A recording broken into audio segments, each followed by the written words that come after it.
근데 누구랑 정확히 기생한 게 없어. 그러니까 우리 그 사람 있으면 찾아가려고 우리도 얘기를 하려고 했던 거야.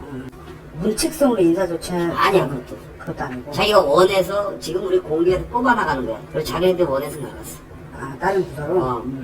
문책성 인사 조치는 전혀 없다는 게 경찰 측의 주장입니다.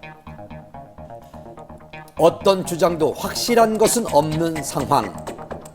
그렇다면 왜 이혁재 씨는 폭행 사건이 마무리되고 많은 사람들의 기억에서 잊혀진 3년이 지난 지금에야 이러한 의혹들을 제기한 그 걸까요? 당시에 해명을 안 한 이유는 공인으로서도 단속을 해야 되지 않겠나 해서 그렇게 한 것 같은데 이제 지금은 제기를 하려고 하는데 잘못된 왜곡된 부분이 많다.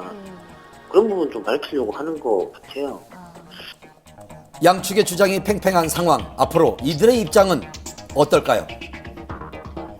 일단 저희는 그런 사실에 대해서 다 자료가 있고요. 근데 이제 어떻게 이거 풀어갈지 지금 회사 내에서도 얘기 중이거든요. 우리는 대응도 안 하지만 솔직한 대로 좀 더 만약에 이게 진짜 더 만약에 언론에서 이상하게 한다 그러면 명예훼손 고소할 생각도 있다고 어제 그런 얘기를 하더라고요. 저쪽. 누구의 주장이 맞는지 아직은 알 수 없는 상황. 앞으로 어떻게 논란이 전개될지 좀 더 지켜봐야겠습니다. 장마만큼 지루한 싸움이죠. 프로포폴 8차 공판이 열렸습니다. 여배우들의 진료 기록을 의도적으로 없앤 결정적 증인과 임신 7개월인 박시연 씨의 모습 한밤 카메라에 포착됐습니다. 프로포폴을 상습 불법 투약한 혐의로 김현만 기소된 취재 프로포폴을 상습 투약한 혐의로 기소된 지난 3월 첫 공판 이후 팽팽한 대립으로 이어진 검찰과 피고인 배우들의 법정 공방.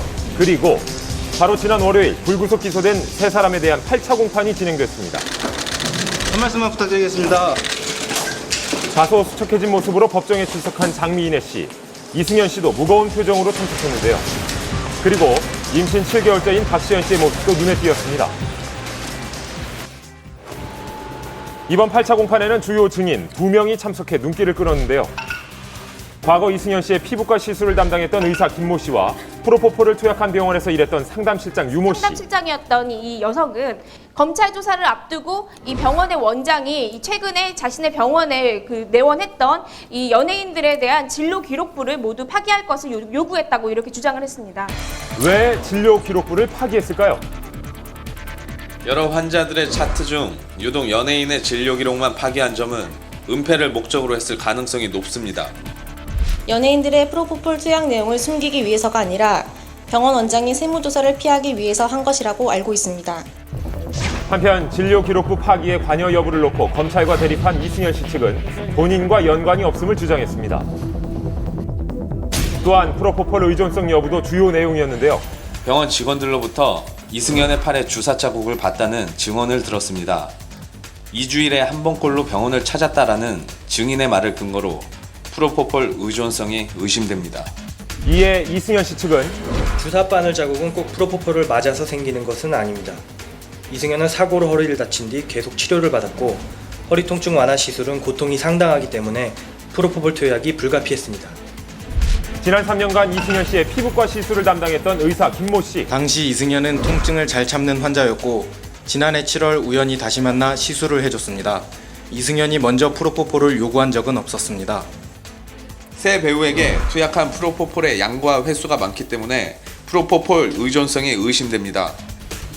이에 장미인혜 씨 측은 식약처 발표 자료를 근거로 프로포폴 의존성이 없었음을 주장했습니다. 한편 박시연 씨는 증인 신문을 먼저 마치고 법정에서 나왔는데요. 몸 좀 괜찮으세요? 미리 준비해온 쿠션으로 허리를 대고 앉는 등 임신 7개월의 몸 상태로 오래 앉아있는 것이 불편했던 박시연 씨. 재판부의 배려로 법정을 일찍 나섰습니다. 박시연 씨가 이 병원에 내원을 했던 기록이 진료 기록부가 원본은 파기되었으나 사본이 존재하는 것으로 알려져 있습니다. 따라서 박시연 씨에 대한 내용이 뒤집힐 수 있을지 아니면은 계속해서 이렇게 진행이 될지 결정이 될 것으로 보입니다. 오는 29일 9차 공판이 속개될 예정인데요. 과연 어떻게 진행될지 향후 귀추가 주목됩니다. 만남이 있으면 이별이 있죠. 어떤 스타는 황홀한 사랑에 빠졌고 어떤 스타는 아픈 이별을 했습니다. 뉴스 이어갑니다. 7월 1일 한혜진 기성용 씨 결혼식. 그냥 엄지원 씨가 도태를 받았다는 소식이 전해지면서 그녀가 혹시 사랑을 하고 있는 게 아닌가 추측했는데요. 아니나 다를까 지난 월요일 엄지원 씨가 일반인과 열애 중이라는 기사가 보도되었습니다.